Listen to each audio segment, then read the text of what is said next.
A great city lies silent beneath the sands of Pakistan. This was the heart of the Indus Valley Civilization, a society so advanced it built the world's first planned cities with running water and grid-patterned streets over 4,000 years ago. It flourished for centuries, a beacon of order and prosperity that rivaled ancient Egypt and Mesopotamia. Then it was gone. The people vanished, the grand urban centers were abandoned, and one of humanity's earliest experiments in complex society simply faded from history. By the end of this exploration, you will understand the leading theories behind one of archaeology's greatest cold cases and decide for yourself what doomed this ancient world. We will sift through evidence of catastrophic droughts, dig into controversial invasion theories, and ask if the civilization engineered its own collapse. What do you think is the most fragile part of any great society? For nearly 2,000 years, this civilization thrived across a territory larger than ancient Egypt and Mesopotamia combined. From around 3,300 before Common Era to 1300 before Common Era, its influence stretched from the shores of the Arabian Sea deep into the foothills of the Himalayas, across what is now Pakistan and northwest India. This was not a collection of scattered villages, but a unified cultural phenomenon, a network of over 1,000 settlements bound by a shared way of life. At its heart were the great twin cities Harappa and Mohenjo-Daro, marvels of ancient urban planning. Walking their streets 4 millennia ago, you would have seen a vision of order that would not be matched for centuries. The roads ran in precise grids, north-south and east-west, dividing the city into neat blocks. Houses were built with standardized kiln-fired bricks of a consistent ratio, a uniformity that speaks of remarkable central organization. But perhaps most astonishing was what lay beneath your feet. Almost every home had a bathing area and a toilet, with waste channeled into a city-wide network of covered drains that ran alongside the main streets, periodically accessed by manholes for maintenance. This was a society that prioritized public health and civic order on a scale unimaginable elsewhere in the ancient world. Yet for all its grandeur, the Indus Valley Civilization, or the Harappan civilization as it is also known, presents us with a profound silence. We have uncovered no grand palaces, no colossal statues of emperors, no temples filled with treasure. We have found thousands of inscriptions on small stone seals, but their script remains undeciphered, a locked door to their thoughts and beliefs. There are no named kings or queens, no epic tales of conquest carved in stone. The culture appears strikingly uniform across its vast expanse, with standardized weights, measures, and artistic styles found from one city to another. This very sophistication makes its ultimate fate so perplexing. How does a society this advanced, this organized, simply fade from the map? The answer begins not with its end, but with understanding the remarkable world it built, a world of quiet efficiency whose greatest mystery is the echo of its own disappearance. This urban harmony was built on a foundation of astonishing economic and social stability. At the center of Mohenjo-Daro stood the Great Bath, a large, watertight pool built with precisely fitted bricks and sealed with a natural tar. Surrounded by a colonnade and private rooms, it was likely a site for ritual purification, a spiritual and communal hub that underscores the civilization's sophisticated social cohesion. Nearby, massive granaries with clever air ducts for drying grain reveal a society that mastered food storage on an industrial scale, protecting against famine and enabling its population to thrive. Their prosperity reached far beyond their own borders. Archaeologists have found distinctive Indus Valley seals, carved with animals and that mysterious script, in the ruins of Mesopotamian cities like Ur. These were the trademarks of a long-distance trader, likely stamped on bales of cotton cloth, precious carnelian beads, and luxuries like ivory and lapis lazuli that traveled by ship across the Arabian Sea. Back home, craftsmen in workshops produced stunning artifacts, from delicate pottery painted with geometric designs to beads so tiny they must have been made with magnifying lenses. Yet for all this wealth and activity, something is conspicuously absent from the archaeological record. We find no grand royal tombs filled with weapons, no fortified citadels designed primarily for defense, and no artwork glorifying conquest or subjugation. The largest structures seem to have been for civic and economic life, like the granaries and the Great Bath, not for a single ruler. This paints a picture of a society that was remarkably, and perhaps uniquely, focused on collective well-being over individual glorification. It was a civilization that chose plumbing over palaces, standardization over statues of kings. This very peacefulness makes its eventual silence even more unsettling. If they were not torn apart from the outside, what could have possibly disrupted such a deeply rooted and successful way of life? The first signs of trouble were not a sudden catastrophe, but a slow, quiet unraveling. Around 1900 before Common Era, the meticulous order that defined the Indus cities began to fray at the edges. Archaeologists digging through the upper layers of Mohenjo-Daro and Harappa find a story told in broken bricks and neglected streets. The once immaculate network of drains, that marvel of ancient public health, starts to show signs of failure. They become clogged with refuse and are no longer repaired. In a telling shift, people begin to build new, smaller houses directly on top of the broad main streets, violating the sacred grid that had organized life for centuries. This is more than simple urban growth. It is a collapse of civic authority. The shared rules that maintained the city's cleanliness and order were being abandoned. This decay is mirrored in the artifacts of daily life. The famous standardized pottery, once uniform across the vast civilization, begins to lose its quality and consistency. Craftsmanship becomes cruder, less meticulous. The distinctive seals, with their elegant animal motifs and mysterious script, are produced with less care and eventually stop being made altogether. It is as if the cultural glue that held this widespread society together was slowly dissolving. This was not an invasion that arrived with sword and fire, it was a creeping malaise. The civilization's greatest strengths, its uniformity and centralized planning, were weakening from within. The people were still there, but the vision that built their world was fading. What could cause a society to simply stop maintaining the very systems that guaranteed its health and prosperity?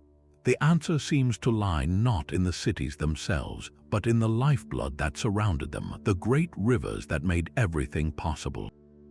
The life of this civilization was woven from water. Every grain of wheat, every brick in its cities depended on the predictable, life-giving floods of the mighty Indus River and its tributaries, fed by the relentless summer monsoon. This relationship with water was their greatest strength, and according to a compelling modern theory, it became their fatal weakness. A growing body of scientific evidence points to a profound and prolonged climate shift that may have starved the civilization from within. Researchers studying ancient geology, not archaeology, have found the clues. By analyzing sediment cores from the Arabian Sea and mineral deposits in distant caves, they can reconstruct a picture of the ancient climate. The story these natural archives tell is alarming. Around 4,200 years ago, a megadrought began to grip vast regions of the world, lasting for centuries. In the Indus Valley, the monsoon rains, the very engine of their agriculture, grew weaker and more unreliable. Stalagmites from caves in Oman, which grow faster during wet periods, show a dramatic slowdown in growth at this exact time. Ocean sediments reveal a drop in the amount of river-borne material washing into the sea, signaling that the great Indus River and its sister waterways were carrying far less water. Imagine the slow, creeping disaster this would cause. Year after year, the summer rains would fail to arrive in their full force. The river floods that replenished the soil and filled the irrigation channels would become a trickle. Crops would wither in the fields. The granaries, those symbols of abundance, would slowly empty. A society built on surplus would begin to ration. This was not a single cataclysmic event, but a relentless, grinding pressure. Famine would have spread, not with sudden violence, but with the quiet desperation of empty stomachs. Trade networks would have collapsed as there was nothing left to export. The social contract, the willingness of people to contribute to a collective system, would have frayed as the system could no longer provide. Why maintain a complex city-wide drainage network when the taps of the world were running dry? The orderly abandonment of the great cities begins to make a terrible sense. People did not vanish, they likely dispersed. In small, mobile groups, they would have left the dying urban centers in search of scattered pockets of water and arable land, reverting to a simpler, nomadic pastoral life. The grand experiment of Indus-urban civilization could not survive the drying of its world. But is climate change the whole story, or did another force arrive to deliver the final blow? Yet the story of water in the Indus Valley is not just one of scarcity, but of betrayal. A river is not a static line on a map, it is a living, shifting force. The vast plain the civilization called home is geologically young and restless, sitting at the foot of the world's tallest mountains. Tectonic pressures, the same forces that built the Himalayas, could have caused the land to subtly buckle and tilt over centuries. When you combine this geological instability with a changing climate, the results for a river-dependent society would have been catastrophic. The life-giving waters they relied upon could have simply wandered away. This theory focuses on a mysterious river known today as the Ganga-Hakra. Seen from space, its dry, sprawling bed cuts a pale scar across the deserts of India and Pakistan. For much of its length, it is a ghost of a waterway, a river of sand and memory. But archaeological surveys reveal a startling fact. The banks of this long-dead river are dotted with hundreds of ancient Indus Valley settlements. It was clearly a major artery of the civilization, and many scholars believe it is the legendary Sarasvati River described in later ancient Indian texts as a mighty, nourishing stream. So what happened to it? The evidence suggests the Ganga-Hakra was not a perennial river fed by Himalayan glaciers like the Indus, but a monsoon-fed system. Its waters came from the seasonal rains. As the monsoons weakened during the Great Drought, this river would have been the first to suffer, shrinking from a powerful current to a series of scattered pools and finally to nothing but dust. But for other rivers, the disaster may have been one of relocation, not disappearance. Tectonic uplift could have forced the Indus or its major tributaries to abandon their established channels and carve new paths to the sea. Imagine the fate of a city like Mohenjo-Daro, a sophisticated port and trading hub built directly on the river's bank. If the Indus shifted course even a few dozen miles over a few generations, the city's entire reason for existence would vanish.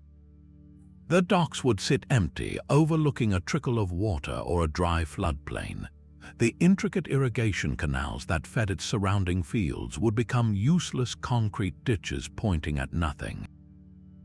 The economic heart of the city would stop beating. This paints a picture of a civilization under a double assault, a 1-2 punch from the environment. First, the rains grew sparse and unreliable, stressing the agricultural base. Then, the very rivers that were their lifelines either dried up or moved away. A thriving port could find itself landlocked. A fertile breadbasket could transform into a salt-encrusted desert. In such a scenario, migration is not a choice, it is an absolute necessity. People would have been forced to follow the water, abandoning the grand, stationary cities their ancestors built for a more mobile, adaptable life. The urban centers, those marvels of permanence, were left as empty monuments to a world that had physically turned its back on them. This theory of environmental collapse is powerful and backed by growing science, but it still leaves one haunting question on the table. Did the Harappans face this crisis alone, or did new arrivals see their weakness and decide to take what was left? For over a century, a very different story has been told about the end of the Indus Valley. This narrative does not feature a slow death by drought, but a swift and violent conquest. It is known as the Aryan invasion theory, and for a long time it was the dominant explanation in history books.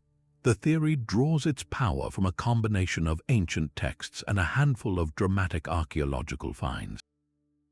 It begins with a group of nomadic pastoralists, the Aryans, speaking an early form of Sanskrit, who are said to have swept into the Indian subcontinent from the northwest around 1500 before Common Era. They are described in their own sacred hymns, the Rig Veda, as a warlike, horse-riding people who worshipped gods of fire and storm. The texts speak of them attacking walled cities, demolishing forts, and subduing the indigenous people. When archaeologists of the colonial era read these hymns and then looked at the ruined cities of Harappa and Mohenjo-Daro, a seemingly clear picture emerged. Here was a sophisticated urban civilization that collapsed. There, in the Vedas, was a description of invaders destroying cities. The conclusion seemed obvious. The Aryans, with their chariots and superior military technology, had overwhelmed the peaceful Harappans, bringing their urban experiment to a fiery end. The theory gained a chilling piece of physical evidence in the 1920s, when excavations at Mohenjo-Daro uncovered a group of skeletons scattered in a street and a building, some showing signs of violent trauma. These were hastily dubbed the massacre victims, and they appeared to be the final, grim proof of a sudden attack. For decades, this invasion model was accepted. It explained the cultural shift from the sophisticated, seemingly egalitarian Indus cities to the more hierarchical, rural, and horse-centric society described in the later Vedic texts. It provided a clean, dramatic break in history, but as with so much in archaeology, the clean story began to fray under closer scrutiny. The debate that followed would become one of the most heated in all of historical study, reaching far beyond academic journals and into the heart of modern identity and politics.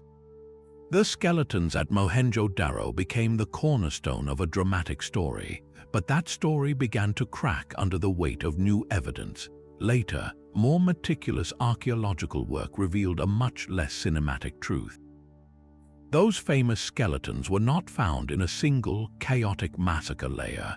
They were discovered at different levels within the ruins, some in abandoned buildings, others in lanes. The signs of trauma were ambiguous, and crucially, there were no weapons found with them. A city that fell to a massive, conquering army should be littered with the tools of war, arrowheads, broken swords, and the remains of fortifications torn down in battle. Yet across the vast expanse of the Indus Valley, such evidence of large-scale, violent conflict at the time of the collapse is strikingly absent. The cities show decay, not destruction by fire and sword. The walls that do exist around some Harappan sites appear to be for flood control, not for repelling human enemies. This forced a profound rethinking of the entire invasion narrative. If there was no great battle, then who were the Aryans and what role did they really play? Modern scholarship has undergone a significant shift, moving away from the image of a sudden, catastrophic invasion towards a model of gradual migration and cultural integration. Think of it not as a violent replacement, but as a slow blending.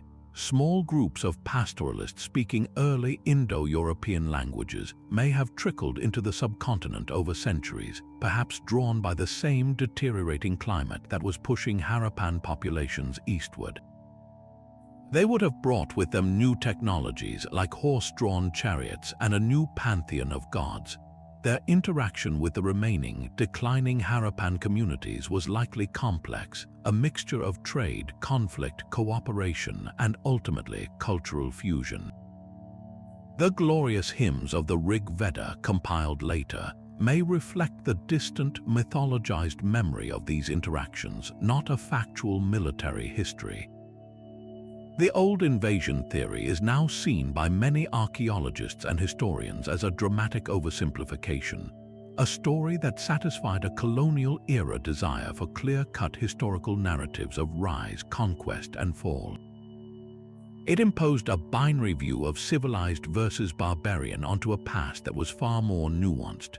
The real process was probably messier, slower, and less decisive. The true end of the Indus Valley Civilization likely wasn't a single event you could point to on a calendar, but a prolonged transformation, a fading of one way of life as another slowly emerged from its ashes. This leaves us with a quieter but perhaps more profound mystery. If the end came not from a foreign sword, but from within and from the very environment itself, what final lessons does this silent civilization hold for us? There is another, more invisible force that can topple a civilization without leaving a single weapon behind: disease. The very sophistication of the Harappan cities, with their dense populations living in close quarters, created the perfect conditions for a biological disaster. Advanced sanitation is a shield against familiar illnesses, but it is no defense against a completely new pathogen arriving on their shores. Consider the bustling trade that was the lifeblood of their economy. Ships from Mesopotamia docked at their ports, and overland caravans arrived from distant regions. Each vessel and caravan was more than a vehicle for goods, it was a potential vector for microbes.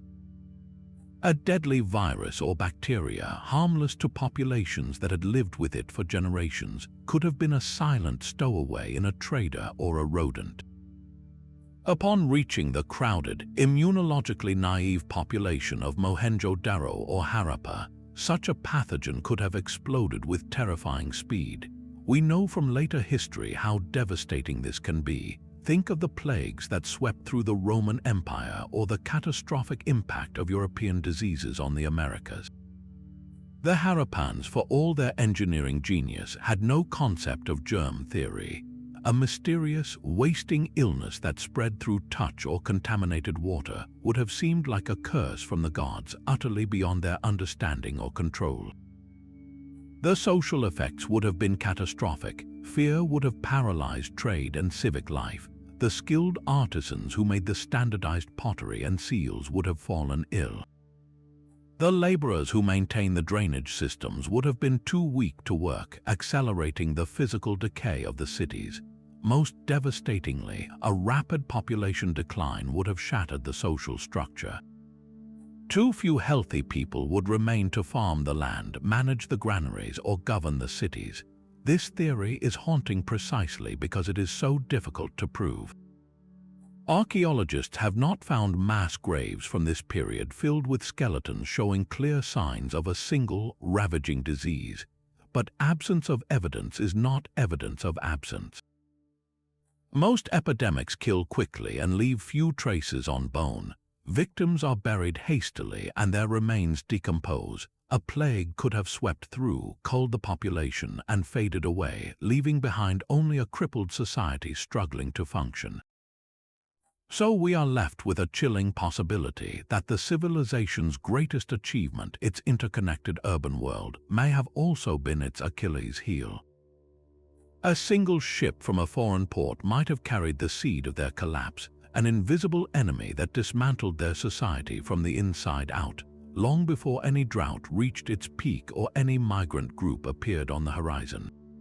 With so many plausible forces arrayed against them, from a shifting climate to invisible pathogens, did the Harappans have any chance to adapt, or was their fate sealed the moment their environment began to change?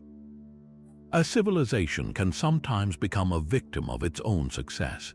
The very systems that brought the Indus Valley unparalleled stability may have contained the seeds of its fragility. Consider their agricultural foundation. Their prosperity was built on the predictable bounty of wheat and barley, supported by sophisticated irrigation from the great rivers. This was a remarkably efficient system, feeding vast urban populations for centuries. But such reliance on a few staple crops is a risky strategy. When the climate began to shift and the rivers grew erratic, the entire food supply was thrown into jeopardy. There were no backup plans, no diverse agricultural zones to fall back on.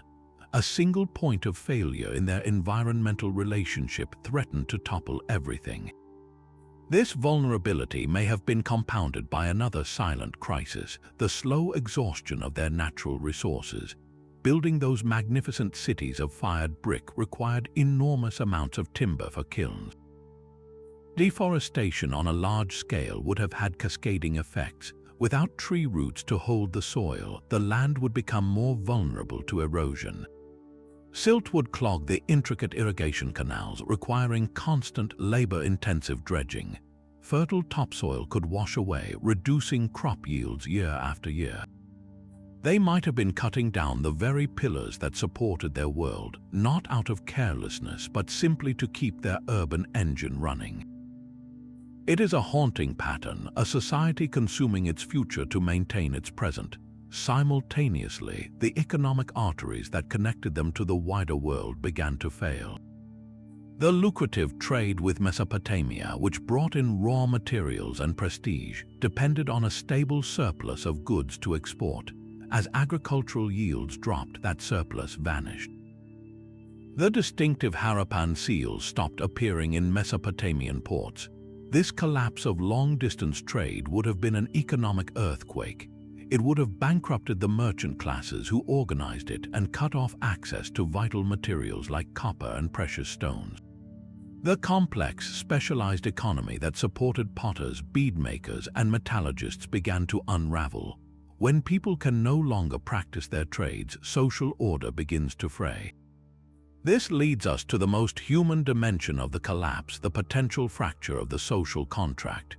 Who ruled the Indus Valley? We see no kings, but someone must have orchestrated that breathtaking urban planning, maintained the standardized weights, and organized the labor for massive projects like the Great Bath.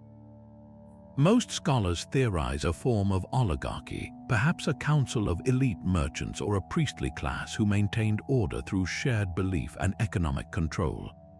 Their authority was likely based on their perceived ability to ensure prosperity and mediate with the gods. But what happens when that prosperity fails?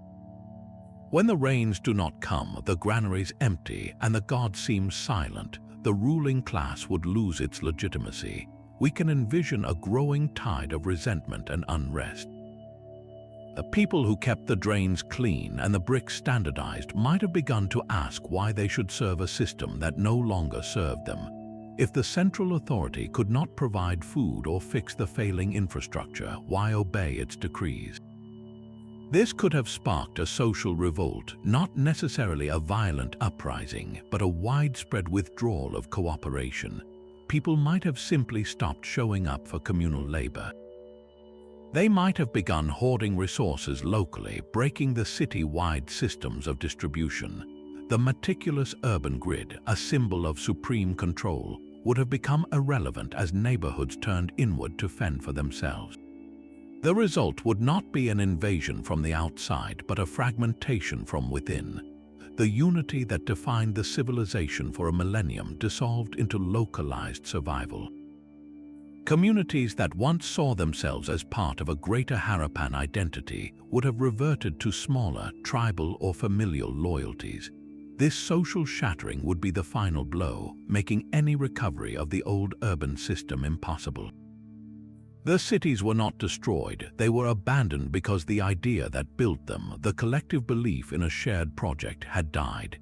The silence that followed was not just physical, it was the sound of a great societal consensus coming apart. And in that silence, something new would eventually have to grow.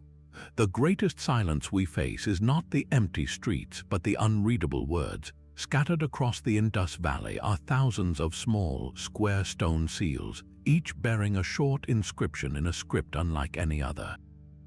These elegant symbols, depicting everything from unicorn-like creatures to intricate geometric patterns, are our most direct line to the Harappan mind, and they remain stubbornly, frustratingly closed. Deciphering this script would be like turning on a light in a dark room, instantly illuminating the civilization's deepest mysteries. Who were their leaders? What gods did they worship? Did they leave a warning about the changes that would undo their world? For now, we can only guess, making the writing one of the most tantalizing and enduring puzzles in all of archaeology. The script itself is beautifully crafted but maddeningly brief. It appears most commonly on those carved seals, likely used to stamp ownership on bales of trade goods and occasionally on pottery and copper tablets. The average inscription contains only about 5 symbols, with the longest found so far stretching to just 26. This is not enough text for a Rosetta Stone moment, not enough to find patterns and repetitions that could crack the code. Is it a true writing system conveying language like Egyptian hieroglyphs, or is it a more limited set of proto-writing, perhaps just denoting names, titles, or religious concepts? Scholars are deeply divided. The seals often feature a single, majestic animal, a bull, an elephant, or that mysterious one-horned beast above the line of script. This suggests the text might name the animal, the owner, or a deity associated with it. But without a bilingual inscription, a single text written in both the Harappan script and a known language, progress is agonizingly slow. Imagine trying to solve a crossword puzzle where you do not know any of the clues or even the language of the answers.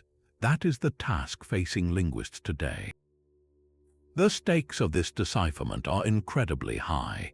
If we could read these seals, we might finally understand the nature of Harappan authority. Do the symbols represent the names of merchant guilds, priestly families, or perhaps city administrators? We might learn their creation myths, their prayers for rain, or their fears of drought. Most hauntingly, later inscriptions on pottery from the very final phase of the civilization show a clear decline in quality, the symbols becoming cruder and less carefully executed. Could these last, sloppy messages be cries for help, records of a failing harvest, or the final administrative notes of a collapsing state? We simply cannot know. This profound silence forces us to rely entirely on the silent testimony of archaeology, on bricks and bones and seeds to piece together their fate. We are detectives trying to solve a murder without a victim's statement, reconstructing a life from the objects left behind. Every theory about their end, from climate change to social revolt, is built on this physical evidence because their own voice has been lost. Until someone, somewhere, makes a breakthrough, the people of the Indus Valley will remain shadowy figures behind a beautiful, impenetrable curtain of symbols. Their greatest story, written in their own hand, is still waiting to be told. So where did everyone go? They did not simply vanish from the earth. The fate of the Harappan people is not one of extinction, but of a great and quiet migration, a slow transformation that reshaped the subcontinent. As their cities became unsustainable, the population did what countless communities have done throughout history when faced with environmental pressure: they moved towards hope. The archaeological trail points decisively eastward and southward, away from the desiccating Indus heartland and into the fertile, rain-fed plains of the Ganges River basin. This was not a single, organized exodus, but a centuries-long drift of communities, families, and clans seeking reliable water and arable land. We can trace their journey through the subtle but persistent survival of their material culture. In the villages and early towns that began to sprout along the Ganges centuries after the great cities fell, archaeologists find a familiar fingerprint. The pottery, while evolving, retains distinct Harappan shapes and decorative techniques. The knowledge of cotton cultivation, a Harappan specialty, appears in these new regions. Perhaps most telling is the continued use of standardized weights, a system so characteristic of Indus Valley commerce that its persistence suggests the migration of merchants and traders who carried their economic practices with them. This was not a replacement of one people by another, but a profound cultural blending. The incoming Vedic-speaking pastoralists from the northwest and the migrating Harappan communities from the west began a long process of interaction and synthesis. Their worlds, though different, were not sealed off from one another. They traded, they intermarried, and they exchanged ideas. The result was something new, a fusion that would become the foundation of classical Indian civilization. Some of the most enduring symbols of Indian culture today may have deep roots in the Indus Valley. The sacred pipal tree, revered in both Hinduism and Buddhism, is depicted repeatedly on Harappan seals. A famous seal from Mohenjo-daro shows a figure sitting in a yogic posture, surrounded by animals, an image many scholars see as a prototype of the later Hindu god Shiva as Pashupati, the lord of animals. Even the concept of ritual purification through bathing, so central to Hindu practice, finds a striking parallel in the Great Bath of Mohenjo-daro. These are not mere coincidences, they are cultural threads passed down through generations, woven into a new tapestry. The people of the Indus did not die out, they changed. They adapted their urban knowledge to a more rural, river-based life along the Ganges. Their technologies, their symbols, and very likely their genes blended with those of other groups to create a resilient new society. The silence of their script was filled by the hymns of the Vedas, but the melody of their world never truly ended. It transformed, echoing down the centuries in ways both subtle and profound, leaving us to wonder what other quiet legacies of this lost civilization are still with us, unseen in the world today. Yet the slow squeeze of drought was not the only force nature could unleash. A single, violent night could have undone centuries of careful planning in an instant. The Indus Valley sits directly atop one of the most seismically active zones on the planet, where the Indian tectonic plate continues its relentless push into Asia. The ground beneath the Harappan's feet was not a stable foundation, but a living, shifting entity. Geological surveys of the ruins have revealed startling clues. At sites like Dholavira and Mohenjo-daro, archaeologists have found walls that appear to have tilted suddenly, or sections of brickwork that collapsed in a single, chaotic direction, as if shoved by a giant hand. These are not the patterns of gradual decay, but the fingerprints of a powerful earthquake. Imagine the terror of such an event. A deep, groaning rumble rises from the earth, followed by a violent shaking that turns solid walls to cascading rubble. The meticulously laid brick streets buckle and crack. The complex drainage systems, those marvels of engineering, are snapped and buried. A major quake would not just damage buildings, it would shatter the very infrastructure that defined urban life.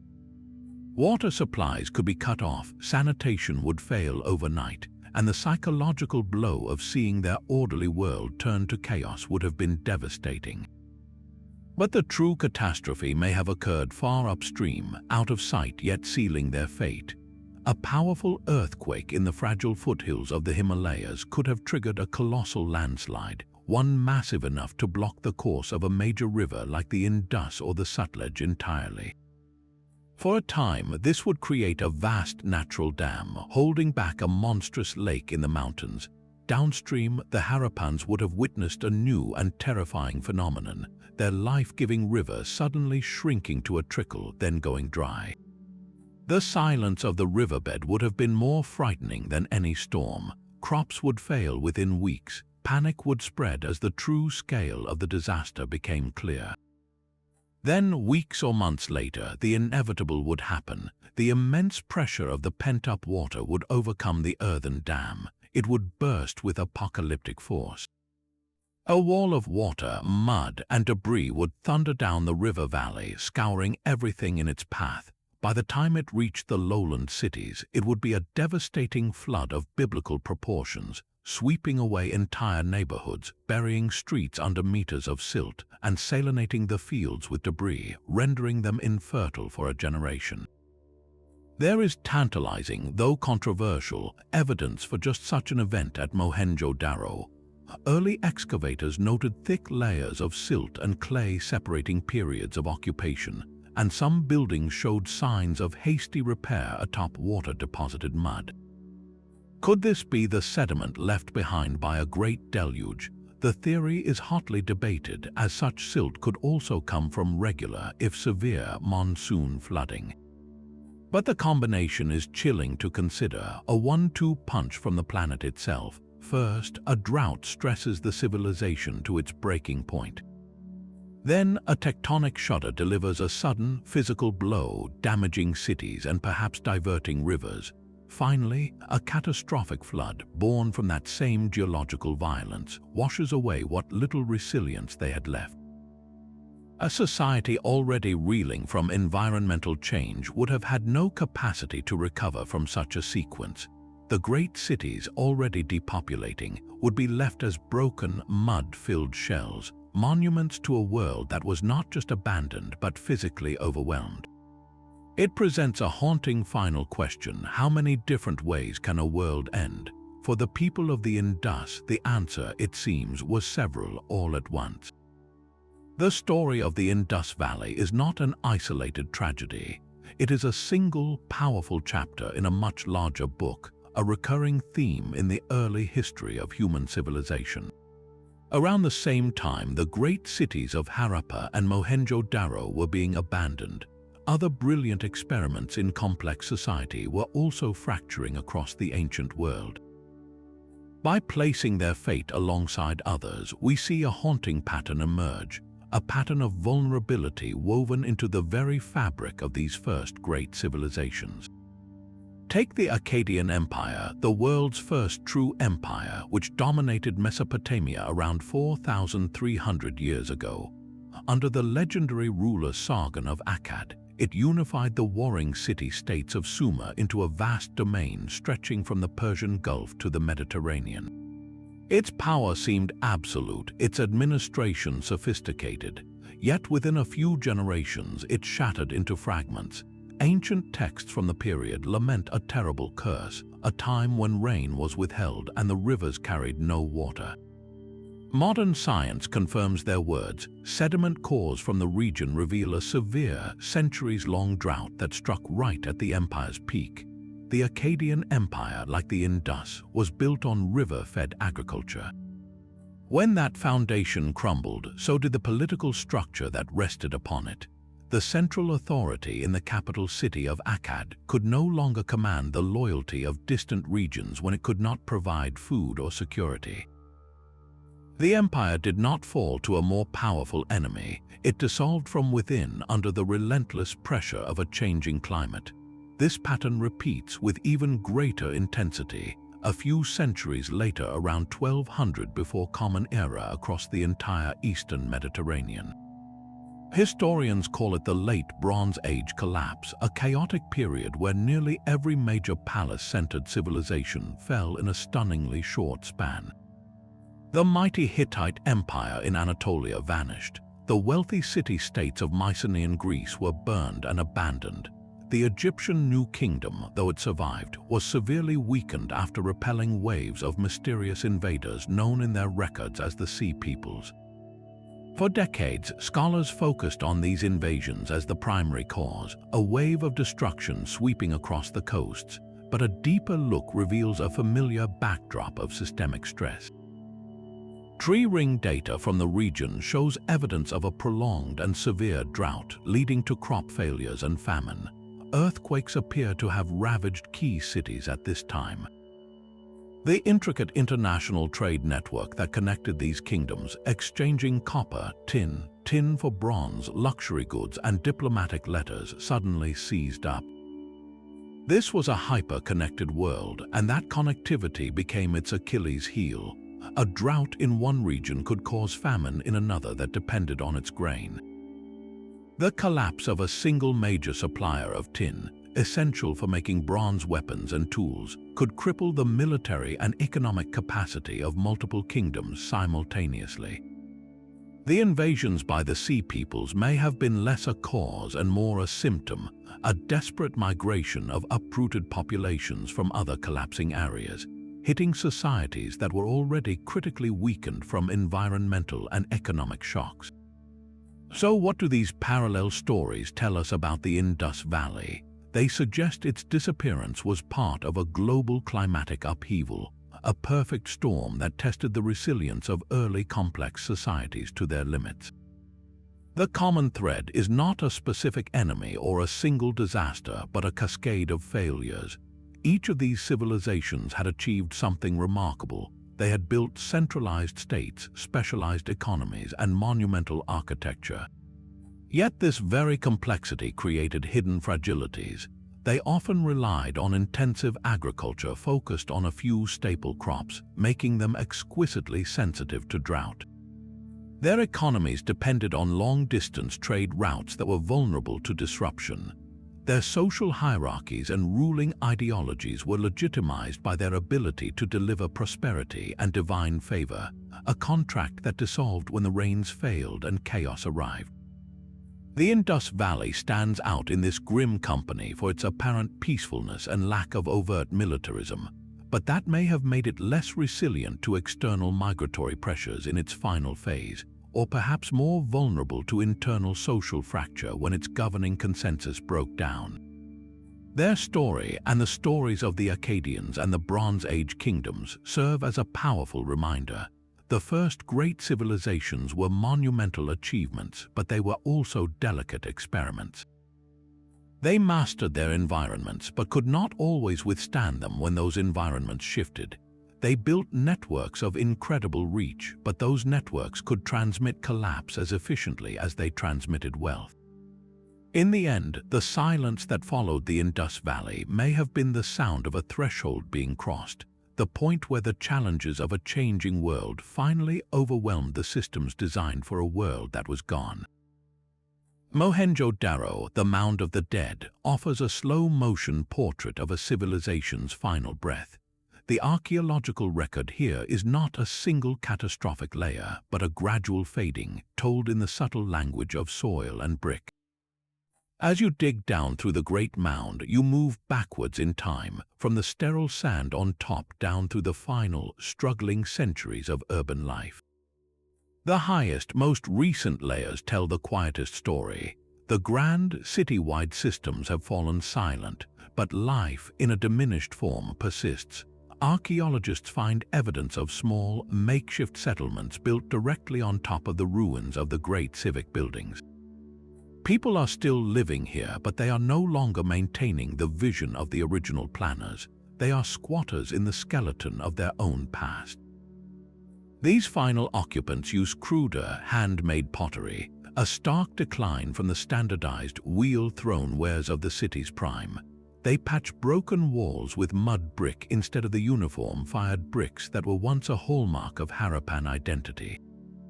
It is a life of adaptation and scavenging, a conscious retreat from complexity. The last occupations are found not in the city center, but huddled in a few scattered neighborhoods. The population is a fraction of what it once was. They are likely farmers and herders clinging to a familiar place, drawing water from old wells and using the sturdy shells of ancient houses for shelter. There are no new seals being carved, no new inscriptions being made. The script and the administrative system it represented is already a forgotten art. The final phase is marked by a profound stillness. Then, even these last holdouts leave. The reasons are not recorded in stone, but we can infer them from the environment. The river that once flowed past the city, giving it life and purpose, had likely shifted course or dwindled to a seasonal trickle. The agricultural lands that fed it turned to dust or salt flats. Each family or small group must have made the same difficult calculation that survival lay elsewhere. They gathered their few possessions, their animals, and their memories and walked away from the silent streets.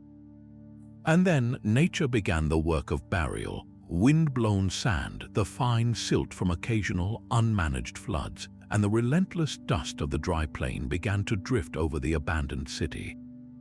Without people to sweep the streets or repair the roofs, the dunes crept in. Season after season, century after century, the sands settled. They filled the empty doorways, sifted into the collapsed drains, and gently buried the great bath. This slow reclamation was not destruction, but preservation. The very silt and sand that covered Mohenjo-Daro protected it. They sealed the bricks from erosion, hid the artifacts from looters, and created the massive, unassuming mound that would sit for over 3,500 years, a secret waiting in the plain. When archaeologists first began to dig in the 1920s, they were not uncovering a city destroyed. They were carefully brushing the dust off a city that had been gently put to sleep by the earth itself. The Mound of the Dead was, in the end, a protective blanket. It held the city in a state of perfect pause, preserving the poignant evidence of its decline so that we, millennia later, could trace the quiet steps of its departure, one layer of dust at a time. While Mohenjo-Daro tells a story of gradual abandonment, its twin city, Harappa, reveals a more complex epilogue. Digging through the upper layers of this ancient metropolis, archaeologists uncovered something unexpected. Above the ruins of the orderly Harappan streets, they found evidence of a new people living on the old bones of the city. This later phase is named the Cemetery H culture, after a distinctive burial ground discovered at the site. The contrast with what came before is stark. The material culture is markedly different and seemingly cruder. The fine, painted pottery of the Indus era is replaced by a new style, thick and sturdy, often decorated with simple geometric patterns or paintings of peacocks and antelopes in a bold, almost folk art style. The burials themselves changed fundamentally. The Harappans typically laid their dead out in an extended position, often with pottery and personal ornaments. The Cemetery H people, however, practiced partial cremation. They would burn the body, collect the bones and ashes, and place them in large painted burial urns which were then interred. This is a profound shift in spiritual belief and practice, a complete reimagining of the relationship between the living, the dead, and the afterlife. So who were they? This question cuts to the heart of the civilization's end. One interpretation is that the Cemetery H culture represents invaders, the long-theorized Aryans arriving to occupy the empty shell of the city. The new pottery and burial rites could signal a completely new population with different customs, yet the evidence is not so clear-cut. These people were not living in a ruined city, they were living in a repurposed one. They did not build a new settlement from scratch on virgin soil. They moved into an existing, though diminished, urban space. Their artifacts, while distinct, are sometimes found mingled with late Harappan materials, suggesting a period of overlap and interaction. This leads to another, more nuanced possibility. The Cemetery H culture might not be invaders at all, but the transformed remnant of the Harappan population itself. Think of a society under immense stress. As the old urban systems failed, the unifying culture that produced standardized goods began to fragment. Isolated communities, perhaps mixing with small groups of migrants from the hills, might have developed their own localized traditions. The beautiful, intricate pottery required specialized kilns and a network of trained artisans to produce. In a broken world, that knowledge might have been lost, replaced by simpler, homemade wares. The change in burial practice could reflect a crisis of faith, a rejection of the old gods who failed to bring the rains, and the adoption of new rituals promising better fortune. This pattern was not uniform. In the southeast, at sites like Dolavera, the story is one of orderly retreat and continuity in smaller settlements. In the east, the culture seems to bleed into the emerging Ganges Basin communities. But in the heartland at Harappa, the change is abrupt and visually dramatic. This regional variation is a crucial clue. It tells us the Indus Valley Civilization did not have a single, unified death. It experienced a dissolution, a coming apart at the seams in different ways depending on local conditions, resources, and interactions. In some places, people faded away quietly. In others, like Harappa, they stayed and changed, their new life layered directly over the old, creating an archaeological palimpsest where one world is literally buried beneath another. The Cemetery H culture is not a clean answer, but a messy, real-world transition. It represents the awkward, often invisible period after the collapse, when the grand narrative of history gives way to the slow, difficult work of building something new from the pieces left behind. Buried within the oldest sacred texts of India is the memory of a magnificent river. The Rig Veda, a collection of hymns composed over 3,000 years ago, sings praises to a goddess named Sarasvati. She is described as the greatest of mothers, the best of rivers, mighty and wide, flowing from the mountains to the sea, bringing life and purity to the land. For centuries, this Sarasvati was considered a mythological figure, a symbolic river of wisdom. But what if this powerful memory was not a myth at all, but a faded recollection of a real, physical place, a place that was the very heart of the Indus Valley Civilization? The connection hinges on that vast, dry riverbed we see from space, the Gagahakra. Today, it is a seasonal stream that disappears into the deserts of Rajasthan. Yet satellite imagery and ground surveys reveal its ancient channel was once over 5 miles wide in places, a colossal waterway. Hundreds of Harappan settlements, including some of their largest cities, are clustered along its banks, not along the Indus. This was not a minor tributary, it was the central artery of their world. The timeline is what makes the link so compelling. The Rig Veda describes the Sarasvati as a mighty, flowing river. Later Vedic texts compiled centuries after speak of it as diminished and eventually as vanishing into the sands. This literary shift eerily mirrors the scientific evidence for the Gagahakra's decline. As the monsoons weakened, this monsoon-fed river would have shrunk, becoming seasonal, then ephemeral, before disappearing entirely. The hymns, passed down orally for generations, may preserve the collective trauma of watching their life source wither away. Imagine the profound psychological and spiritual impact. A society's identity was tied to this river. It defined their geography, their agriculture, their trade routes, and likely their cosmology. To see it fail season after season would have been more than an economic disaster. It would have felt like the gods were withdrawing their favor. The river was not just water, it was a divine entity. Its disappearance would have shattered the spiritual contract that held their world together. This intertwining of archaeology and legend offers a uniquely human dimension to the collapse. We are not just looking at sediment cores and pottery shards, we are listening to an echo of a people's lament. The story of the Sarasvati's loss, preserved in sacred verse, could be the closest we will ever come to hearing the Harappan's own voice, a poetic record of their greatest tragedy. It suggests their civilization did not end with a forgotten whimper, but with an event so catastrophic it became etched into the foundational mythology of the culture that emerged from its ashes. Their mastery of brick and water was undeniable, but did it blind them to other kinds of power?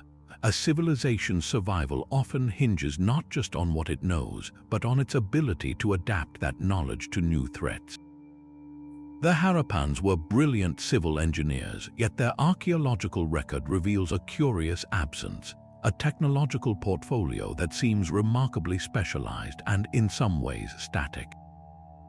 While their neighbors in Mesopotamia were perfecting bronze weaponry, building war chariots, and erecting monumental fortifications to repel enemies, the Indus Valley appears to have invested almost exclusively in the technologies of peace. Their metalwork, for instance, was skilled but utilitarian. They produced ample copper and bronze for tools, vessels, and ornaments, like beautiful etched beads and mirrors. Yet we find very few swords, spearheads, or armor. The concept of mass-producing weapons for an army seems alien to their culture. Similarly, while they built massive walls, their primary purpose was almost certainly flood control, not defense against human armies. There are no crenellations, no strategically placed arrow slits, no evidence of the kind of militarized architecture that defines contemporary cities in war-torn Mesopotamia. This singular focus was a tremendous strength during centuries of stability.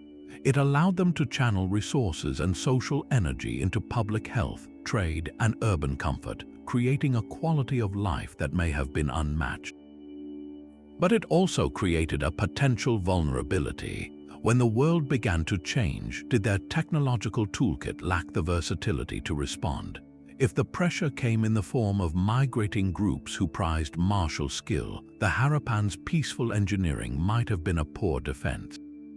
A society that never had to innovate for war might find itself dangerously unprepared when conflict, or even just the threat of it, finally arrived.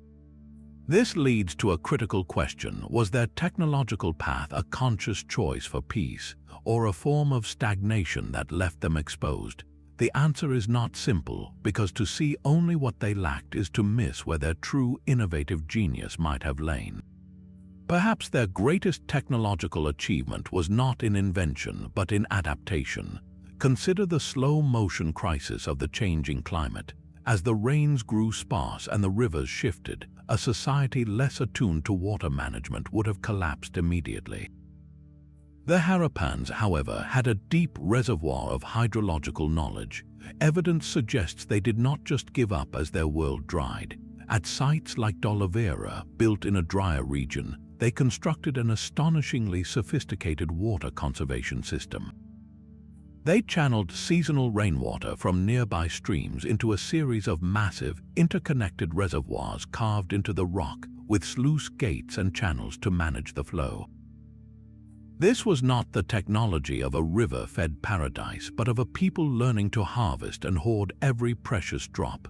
In their later, smaller settlements, we see a shift in crop patterns. There is evidence they began cultivating drought-resistant millets and pulses alongside their traditional wheat and barley. This is agricultural adaptation, a quiet technological shift in response to environmental stress. They were not just passive victims of the drought, they were trying to engineer their way out of it. Their failure may not have been a lack of innovation, but an innovation that was ultimately overwhelmed by the scale of the change. You can build bigger reservoirs, but you cannot make the clouds rain. You can plant hardier crops, but if the river that waters your fields moves 20 miles away, no amount of agricultural knowledge will save your city. So we are left with a nuanced picture. They were not technologically stagnant, they were brilliantly specialized. Their entire society was optimized for a specific, prosperous environmental niche, the fertile, predictable river valley. When that niche changed beyond recognition, their deeply honed technologies of urban planning and water management became like exquisite tools for a job that no longer existed. They could build a perfect city, but they could not make it rain or stop an earthquake or force a river to stay in its course.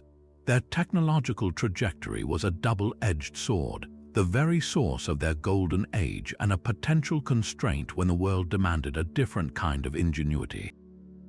In the end, their story asks us whether any civilization's greatest strength can, under the right pressure, become its most fatal flaw. Their deep connection to the river may have masked a slower, more insidious threat growing right beneath their feet. Every brick in those magnificent cities, every perfectly fired clay pot came at a cost. To produce the billions of uniform bricks that built Mohenjo-Daro and Harappa, an enormous amount of fuel was required. The kilns that fired this clay to perfection did not run on magic, they ran on wood, a voracious appetite for timber that would have consumed forests at an alarming rate. Imagine the scale, century after century, clearing trees to feed the furnaces that built their urban dream. This deforestation likely triggered a cascade of environmental failures. Tree roots anchor soil. Without them, especially on the slopes surrounding the river valleys, the earth becomes loose and vulnerable. When the monsoon rains did come, they would have washed this exposed topsoil down into the river systems in great, choking loads of silt. This was a problem they engineered themselves. Their sophisticated irrigation canals, designed to bring life to fields, would have begun to clog with this excess sediment. Maintaining them would have required constant, back-breaking dredging, a labor cost that would have skyrocketed as the problem worsened. Worse still, that fertile topsoil, once washed away, was gone for good, gradually reducing the productivity of the very land they depended on to feed their growing urban populations. This creates a grim cycle of their own making. They cut trees to build cities, which made their farmland less fertile, which forced them to expand agriculture, which led to more deforestation. It is the ancient echo of a society consuming its future to sustain its present. But the damage did not stop with lost trees and muddy water. Their agricultural success might have carried another hidden poison. Intensive irrigation without proper drainage can be a recipe for disaster. When water evaporates from fields under the hot sun, it leaves behind dissolved salts.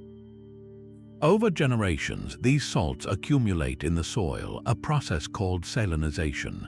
Salt is toxic to most crops, wheat and barley included. Slowly, inexorably, the very act of watering their fields could have been poisoning them. The land would have become less and less productive, yielding smaller harvests each season. To compensate, farmers might have irrigated even more, accelerating the cycle. We see evidence of this same process crippling the fields of ancient Mesopotamia.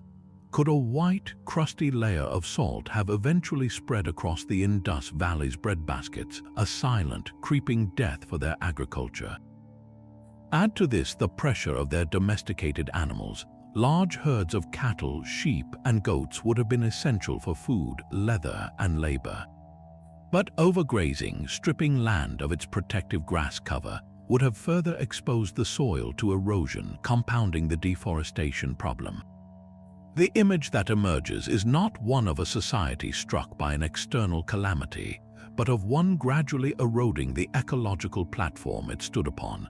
They were not just victims of a changing climate, they may have been active, if unwitting, participants in their own environmental undoing. Their brilliant engineering solved immediate problems, brick for construction, water for crops, but it may have blinded them to the long-term consequences of those solutions.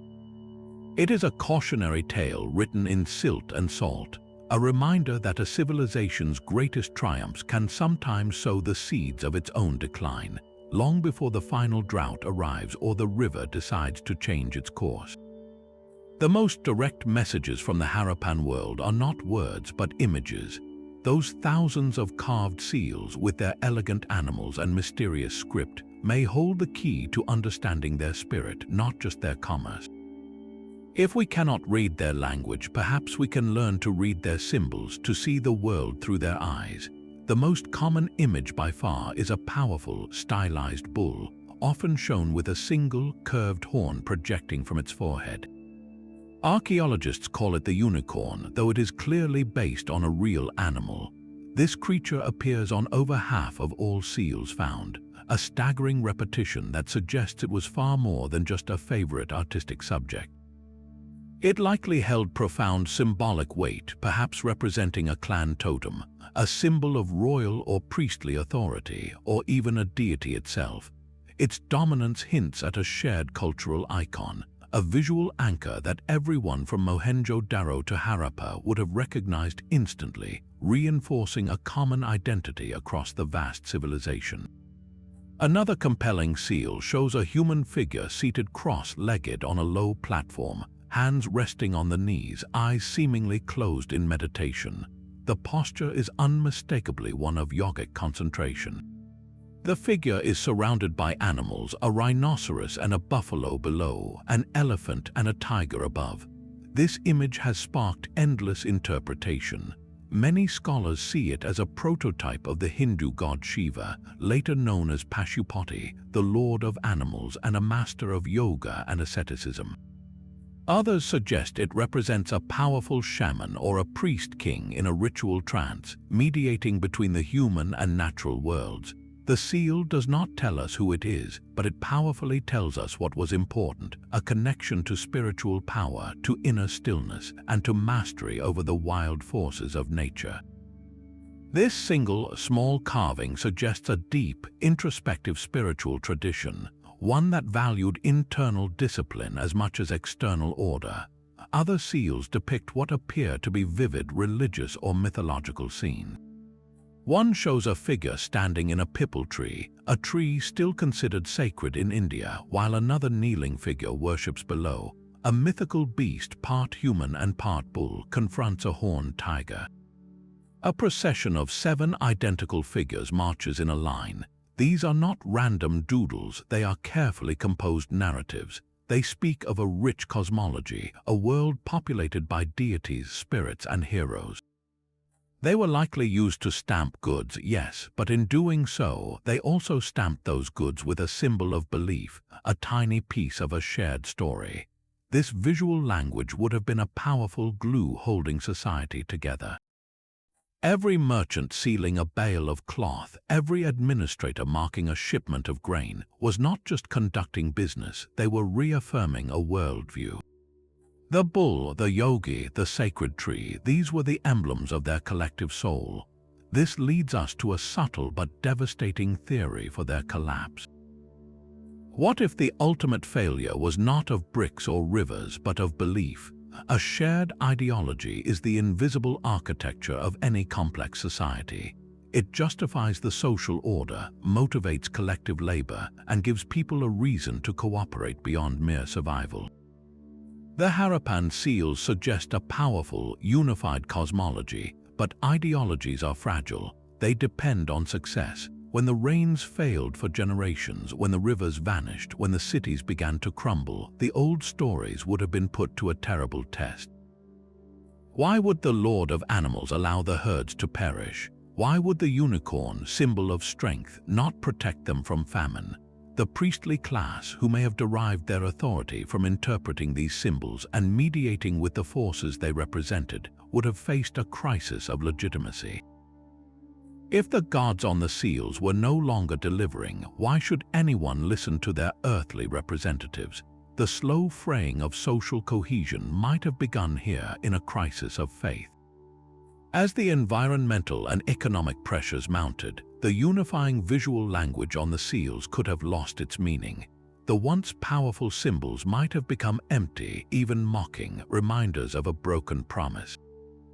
Communities that once saw themselves as part of a grand divine order might have turned inward, developing local cults or abandoning the old icons altogether. The standardized seal production would have ceased not just because trade collapsed, but because the shared belief it symbolized had fractured. A society can survive the loss of a harvest or even a city. But can it survive the loss of the story that tells it who it is? The silence that followed may have been, in part, the sound of that story ending, leaving behind only the physical shells of cities and these beautiful, silent seals whose meaning drifted away like smoke. The truth of the Indus Valley silence likely lies not in one dramatic villain, but in a cascade of misfortunes. Modern scholars increasingly reject the search for a single, silver bullet explanation. The consensus now points toward a perfect storm, a devastating convergence of environmental, economic, and social pressures that overwhelmed a society's ability to adapt. Imagine a mighty tree not felled by one mighty axe blow, but slowly weakened by a blight, then a drought, and finally toppled by a windstorm it could have once withstood. This is the multi-causal model of collapse. The first and most fundamental pressure was the prolonged, centuries-long drought. This was the slow, burning crisis that starved the civilization's agricultural heart. As the monsoons failed and the rivers dwindled, the surplus of grain that fed the cities and fueled long-distance trade began to evaporate. This was not an instant catastrophe, but a relentless, grinding stress that eroded the civilization's foundation year after year. A society built on abundance was forced to ration, and the intricate networks of distribution that connected farmer to city dweller began to strain. This environmental shock triggered a domino effect of internal crises. With less food and wealth, the complex economy started to seize up. The specialized artisans who made the beautiful standardized pottery and seals found fewer buyers. The merchant classes who managed trade with Mesopotamia saw their livelihoods disappear as exports dried up. The ruling authority, whether a council of elders or a priestly class, faced a crisis of legitimacy. Their power was based on their ability to ensure prosperity and divine favor, but they could not make the rains return. Why should people continue to maintain the city-wide drainage system or contribute to communal granaries if those systems could no longer guarantee their survival? Social trust, the invisible mortar of their urban experiment, began to crumble. It was at this moment of profound internal vulnerability that new elements entered the scene. Small, mobile groups of pastoralists, possibly speaking early Indo-European languages, began to migrate into the region. They were not a unified, invading army, but likely families and clans also searching for better pasture and water in a changing climate. To a Harappan society already fractured by scarcity and losing faith in its old order, these newcomers represented both a threat and a potential source of new ideas. There may have been conflict over dwindling resources, but also surely trade and intermarriage. Their arrival did not cause the collapse, but it applied additional, decisive pressure on a system already buckling. The final result was not a violent conquest or a sudden extinction, but a widespread fragmentation. The great, interconnected urban system became a liability. People abandoned the dying cities not in a single exodus, but in a slow drift toward survivability. They dispersed into smaller, more resilient communities, reverting to rural, localized lifestyles that were less dependent on fragile, large-scale infrastructure.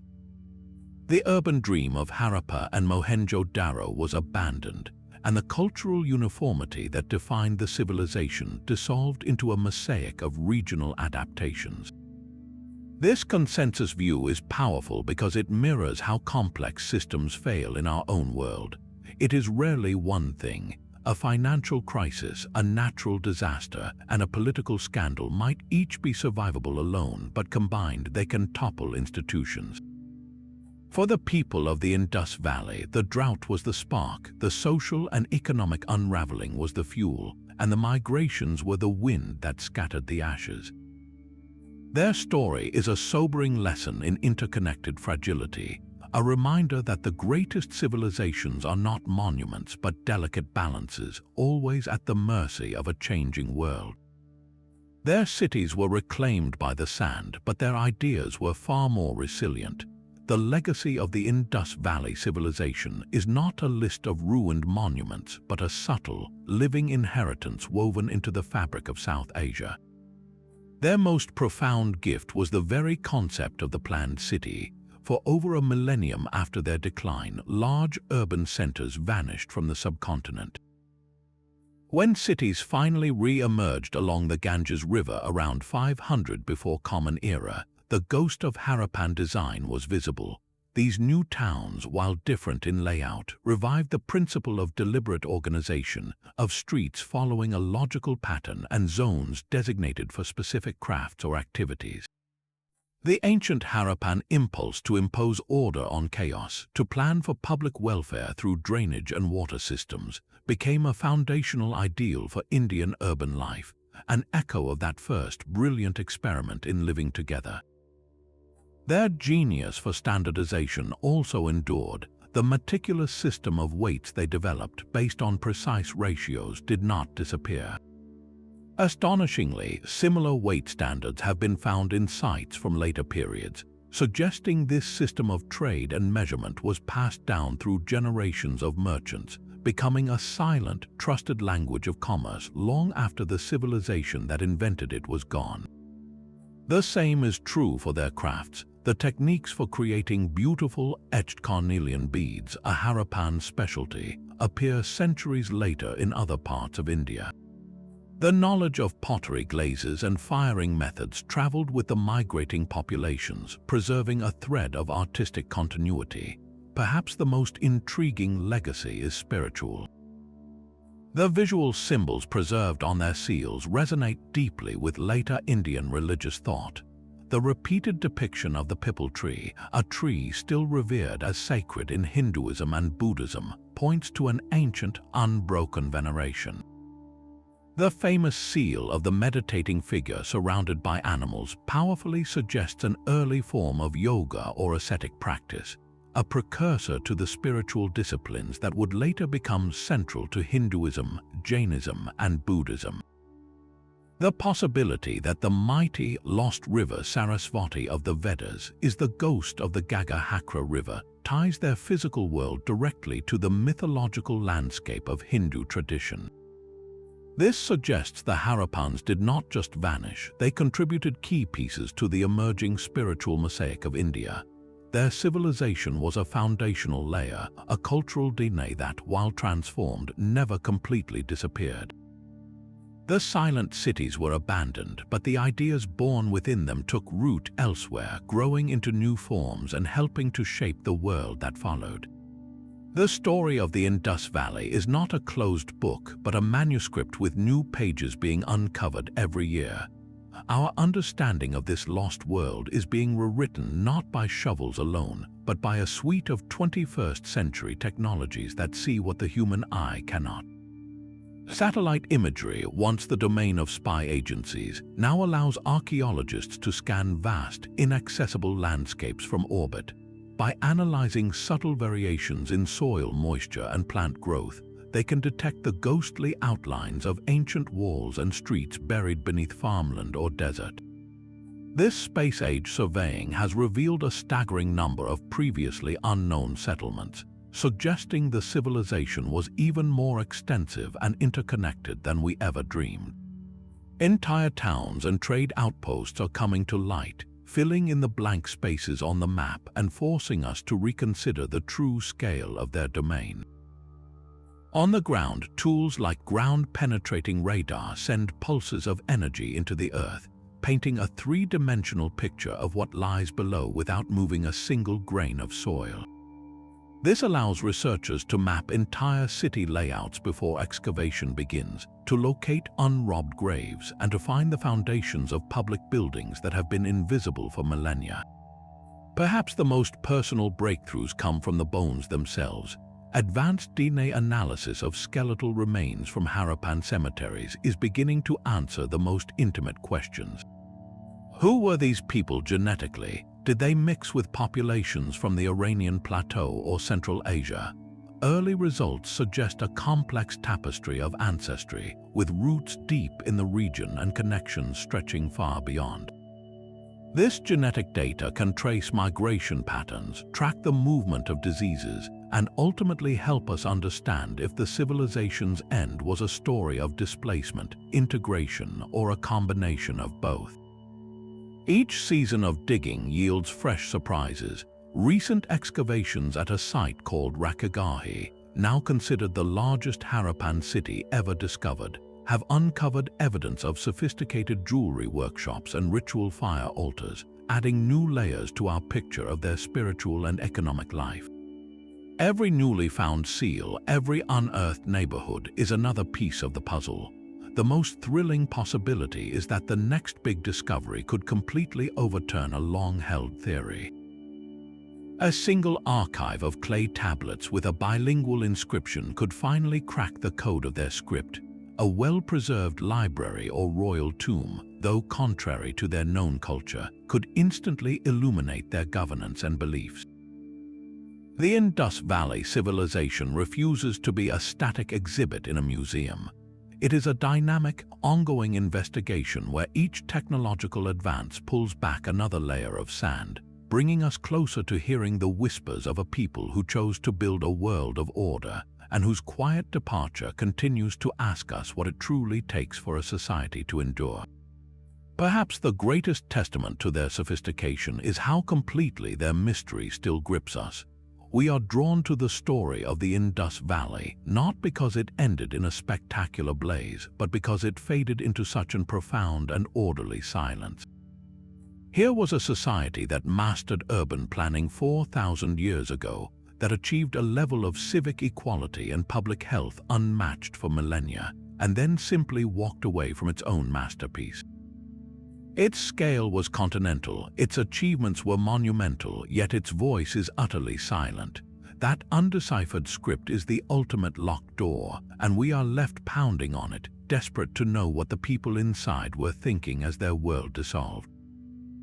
This combination of immense capability and total obscurity is what transforms their story from a historical footnote into a haunting legend. In many ways, they have become our real-world Atlantis, a tangible, archaeological Atlantis we can actually dig up, yet one that remains just as enigmatic.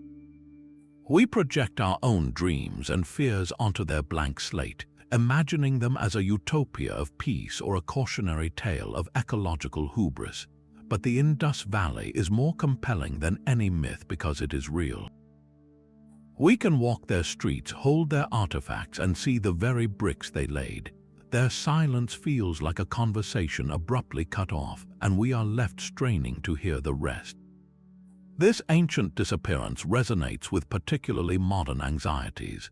In an era of accelerating climate change, their story reads less like ancient history and more like a sobering case study. They built a civilization exquisitely adapted to a specific environmental niche, and when that niche changed beyond recognition, their entire society was forced to transform. We see our own reflection in that challenge. Our global civilization is also built on stability, on predictable weather patterns and reliable resources. The Harappans remind us that environmental shifts are not abstract future threats. They are historical forces that have reshaped human destiny time and again. Their fate asks us urgent questions about resilience and adaptation. How does a complex society bend without breaking? When do the systems designed for prosperity become obstacles to survival? Their quiet departure suggests that collapse is rarely a single event, but a slow-motion unraveling of ecology, economy, and social trust. We are fascinated because in their silent cities, we see a mirror held up to our own world, asking us what we are building, what we are depending on, and what we might be forced to leave behind. The Indus Valley did not fall to a single enemy, but to a convergence of pressures that formed an inescapable storm. We have traced the clues from the silent testimony of crumbling drains and shifting riverbeds to the haunting whispers of genetic data and ancient hymns. The evidence points not to a dramatic invasion but to a prolonged transformation. A changing climate starved their rivers, their own success may have strained their land, and the social contract that built their orderly world quietly fractured under the strain. They were not conquered, they were slowly unmade by their environment and then remade into something new. The people of Harappa and Mohenjo-Daro did not vanish from the earth. They migrated, adapted, and blended, their knowledge of cities, crafts, and symbols flowing into the great river of Indian civilization that followed. Their legacy is not a ruin but a foundation. This story forces us to look beyond simple tales of rise and fall. It asks us to see civilizations not as immortal monuments but as delicate balances, intricate agreements between people, their leaders, and their planet. The silence of the Indus Valley is a powerful echo across 4,000 years, a reminder that our own complex world rests on similar, fragile foundations. What do you think was the most crucial thread that, once pulled, began the unraveling? Share your theory in the comments below. If you were captivated by this journey into one of history's greatest mysteries, subscribe for more explorations into the lost chapters of our past. And as you go about your day in a world of grids and systems, take a moment to ponder what the builders of those first perfect cities might tell us about building a world that lasts.